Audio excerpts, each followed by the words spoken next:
existe-t-il l'Église parfaite? Est-ce que le fait d'adhérer au bon groupe de chrétiens nous garantit le salut?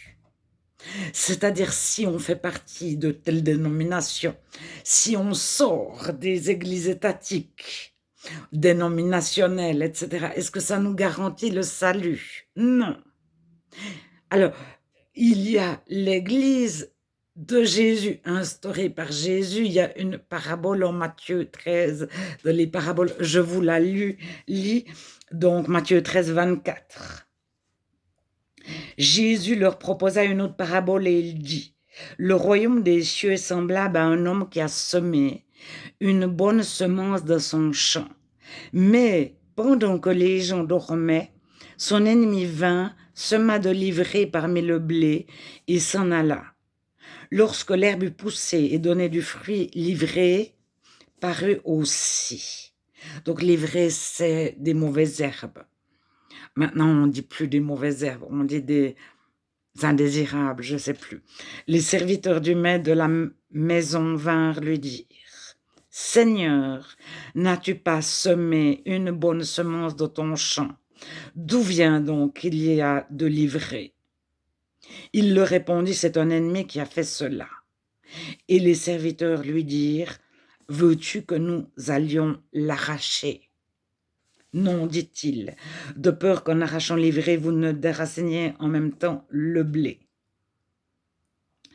Donc c'est Jésus qui parle dans une parabole, qui propose une parabole sur le royaume des cieux et dit qu'il a semé un homme a semé une bonne semence de son champ. Mais l'ennemi vint au milieu de la nuit semer de l'ivraie. Et les serviteurs de cette personne, c'est toujours dans la parabole, disent on veut aller l'arracher. Non. Laissez croître ensemble l'un et l'autre jusqu'à la moisson. Et à l'époque de la moisson, je dirais au moissonneur, arrachez d'abord l'ivraie et liez-la en gerbe. Donc s'il faut l'attacher en une gerbe, c'est plusieurs épis réunis et attachés ensemble. Arrachez d'abord l'ivraie et liez-la en gerbe pour la brûler, mais amassez le blé dans mon grenier.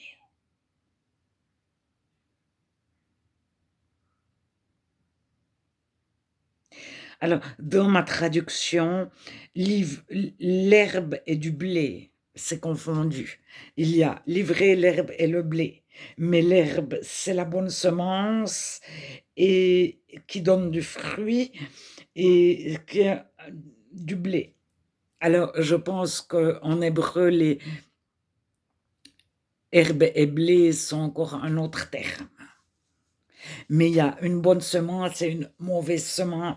Et c'est un champ semé par Jésus, c'est-à-dire que l'Église parfaite n'existe pas.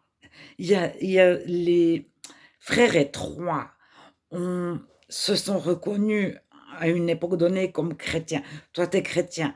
Tu n'es pas un faux chrétien, tu n'es pas un hypocrite. Tu n'es pas un libéraliste qui ne croit pas en Jésus, qui ne croit pas les 3/4 de la Bible. Toi, tu n'es pas un faux prophète. Tu es réellement un chrétien. Tu n'es pas un faux frère, un faux docteur, un faux Christ. Et ils se sont reconnus les uns les autres comme chrétiens. Mais même si 10 personnes se reconnaissent les uns les autres comme chrétiens, nous serons tous sauvés. Tout à coup, il y en a un qui s'invite. Qu'est-ce qu'on en fait? Ou parmi les 10, il y en a un qui dit, j'ai un ami qui est libéraliste ou qui est d'une religion étatique ou d'une dénomination établie, genre les apostoliques, les libristes, l'armée du salut, etc., etc. Ils souhaitent venir à notre réunion. Qu'est-ce qu'on en fait? Alors, à un moment donné, j'invite mon ami, il a besoin d'entendre le vrai message, il fait partie d'un groupe qui annonce n'importe quoi. Alors, être pur que des chrétiens ensemble, ça n'existe pas. Maintenant, lorsqu'on sait que du haut de la chair, chaque dimanche matin, celui ou celle qui parle ne dit que des mensonges, ou ne croit pas la Bible, même si elle lit seulement la Bible, elle n'y croit pas. Alors, son message est parfait parce que la personne, homme ou femme, lit la Bible uniquement. Donc, il y a zéro chance de se tromper par rapport à n'importe quel chrétien, quel auditeur. Mais elle n'y croit pas. Alors, que cautionnons-nous si nous savons que les amis des amis des amis des responsables sont des proxénètes, je dis n'importe quoi, qu'ils tiennent un bordel, que donc il y a de l'esclavage, de la traite d'êtres humains, les amis des amis.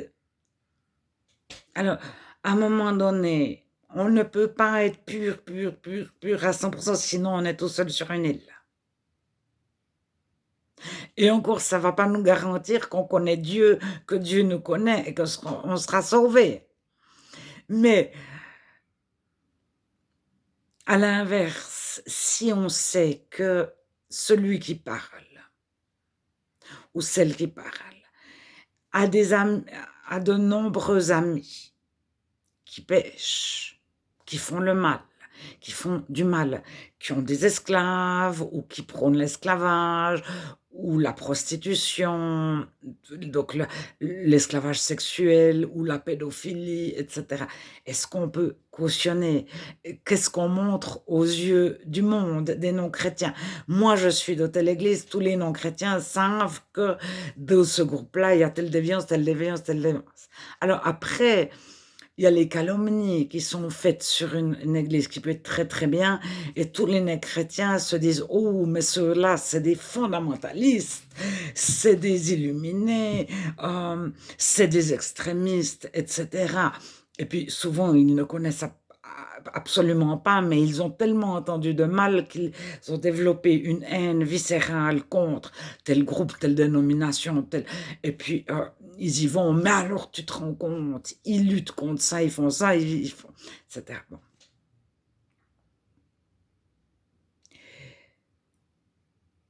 Un jour, une femme était malade. Elle connaissait la Bible. Elle était dans une église protestante. Donc, son pasteur ne croyait pas dans la Bible, dans les évangiles, en Jésus. Bien que tous les dimanches, il prêchait selon la Bible, en disant les Écritures seules, etc. C'était encore l'époque de solo scriptura, solo fide, seulement par la foi, seulement les Écritures, enfin. C'est ce qui était annoncé. Donc, cette dame était malade, elle a lu de la Bible. Celui qui est malade, qu'il demande l'onction d'huile aux anciens, et le malade sera guéri. Elle est allée vers son pasteur, elle a dit, faites-moi l'onction d'huile. Mais non, madame, mais non. C'était du temps de Jésus, puis encore, vous savez, faites-moi l'onction d'huile, je suis malade. Non, non. Mais madame, faites-moi l'onction d'huile, je suis malade.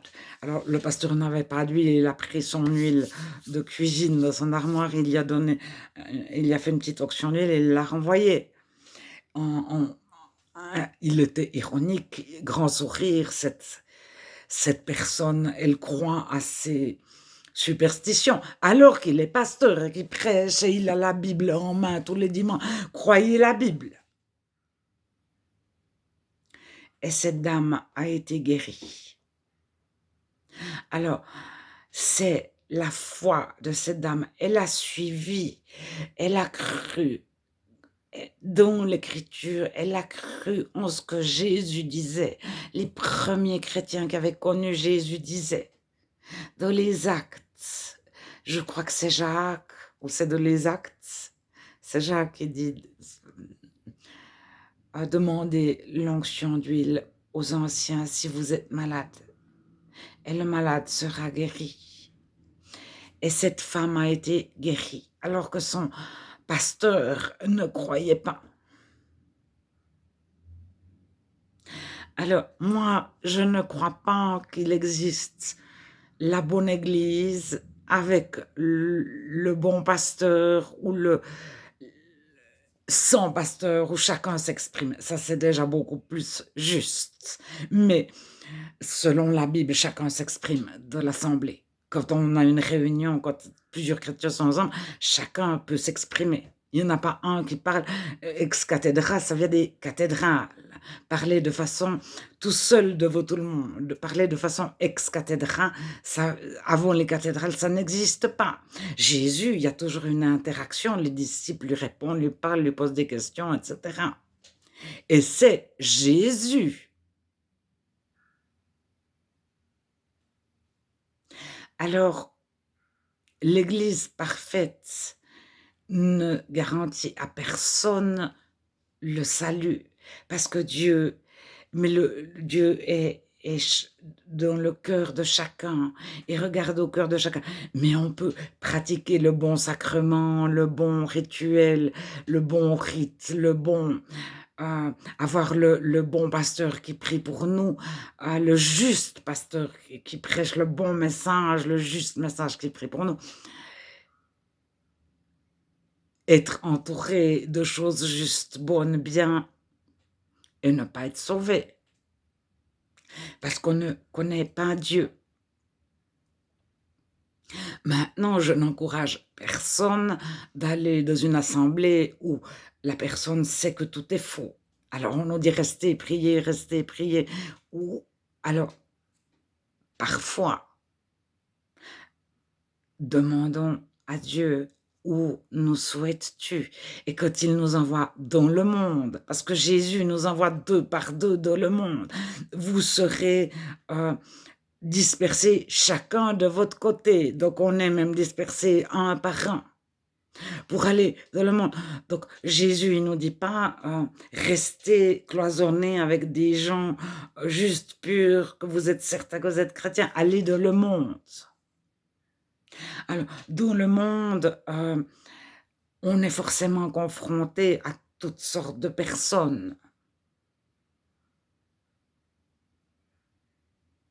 Dieu nous envoie pour qu'on les aime, pour qu'on leur témoigne de Dieu, pour qu'on leur annonce le salut, pas pour qu'on cherche la personne qui va nous guider, nous réconforter.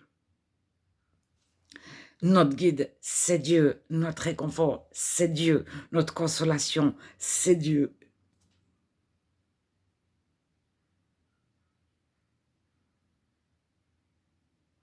Et ça ne dépend pas d'avoir 1 ou 2 ou 10 ou 200 frères et sœurs qui marchent sur les 3 chemins et que nous retrouverons là-haut dans les cieux. Mais là-haut, c'est une expression.